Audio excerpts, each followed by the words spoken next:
Hey everyone, welcome back to the channel. Today I have the overview for episode 5 of Marvel's Moon Knight, and this episode was incredible. It was amazing, it tackled so much stuff. We finally have the backstory for Stephen and Mark, and how Stephen exists. Yeah, we now know why Stephen is actually even a thing. But we found out at the beginning of the episode, yeah, Mark and Stephen are actually dead. They are as dead as can be. They've been shot and are now in the Egyptian underworld, who is, of course, being is the god, Toweret's there, as we know from last episode. And she is the god of Egyptian women and children, I think, was what was said. I might be wrong, but I'm pretty sure I've remembered that one right. And then she takes them through the barge of the dead, onto the barge of the dead, towards the Egyptian afterlife. And she does actually mention the afterlife from Black Panther. I think it's the Eternal Plane. Yeah, I'm pretty sure that's it. So we now know that they coexist with one another, which is really cool because she mentioned that she's visited the Eternal Plane and she says it's a lovely place, which, yeah, it is, from what I've seen in the Black Panther films. Well, Black Panther film. But after that, we see Mark kind of going through some of his memories to try and balance out their hearts, because Stephen and Mark seem to be represented by two souls. And there's a bit of an imbalance because they're being weighed on the same weights that Arthur was using on his arm, but the actual physical weights were being used this time. And Mark's was knocking it out of balance. So Mark is now trying to get his soul back in balance so they can head to the afterlife without being eaten by the Egyptian sands of the damned, which is great. And we learn a lot when this happens. And specifically, how Stephen came to be. Because when Mark was young, he inadvertently caused his brother's death, and then his mother resented him for the rest of his life, even resorting to abusing him. And then Mark made Stephen to escape from all the abuse.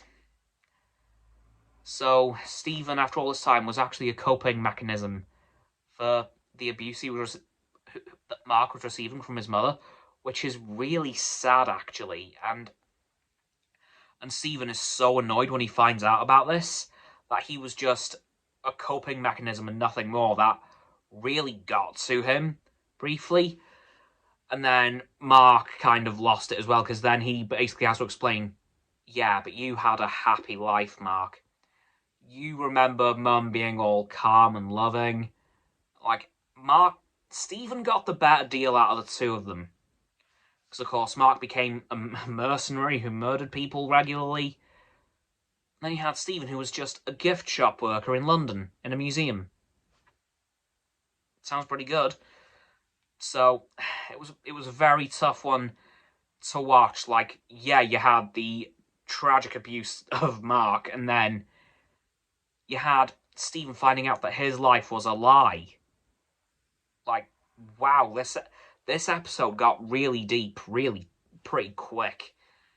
Because in another room inside this psychiatric ward, which turns out to be what is being represented as limbo for these two, were the bodies of all the people that Mark killed in his time as a mercenary, including Layla's dad.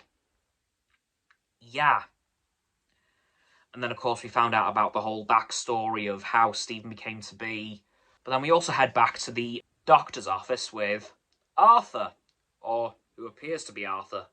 Surprisingly, in this episode, near enough no mention of Khonshu. He wasn't even touched upon, really, at all. We saw him briefly at the start and towards the end, but Khonshu wasn't really mentioned, so I'm not sure what's happening with him now.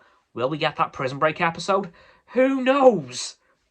This series has thrown me for a loop near enough every episode, because I just can't predict it. They are taking you in one direction, then pulling you in a completely different one the next episode, so I don't know what's going to happen next week, and it's the last one, so they're going to have to do something.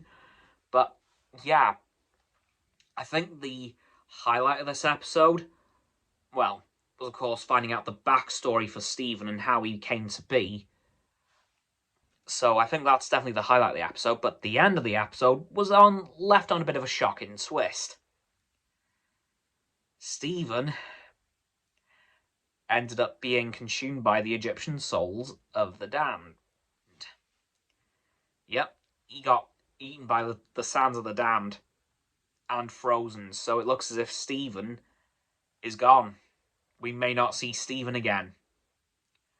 Which is going to be quite sad, really.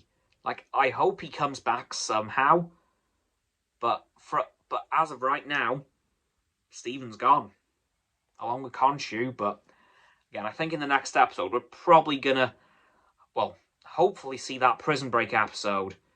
Unless they're leaving it for a season 2? Maybe. But yeah, that's my overview for this episode of Moon Knight episode 5. The second to last episode. So, next week's prediction, well, the predictions on Friday, well, Saturday, should hopefully be a bit easier. Right? Right? Anyway, guys, that's going to do it for this video on Marvel's Moon Knight episode 5. So, don't forget to like this video, subscribe to mine, Roxanne's and Frost's channels.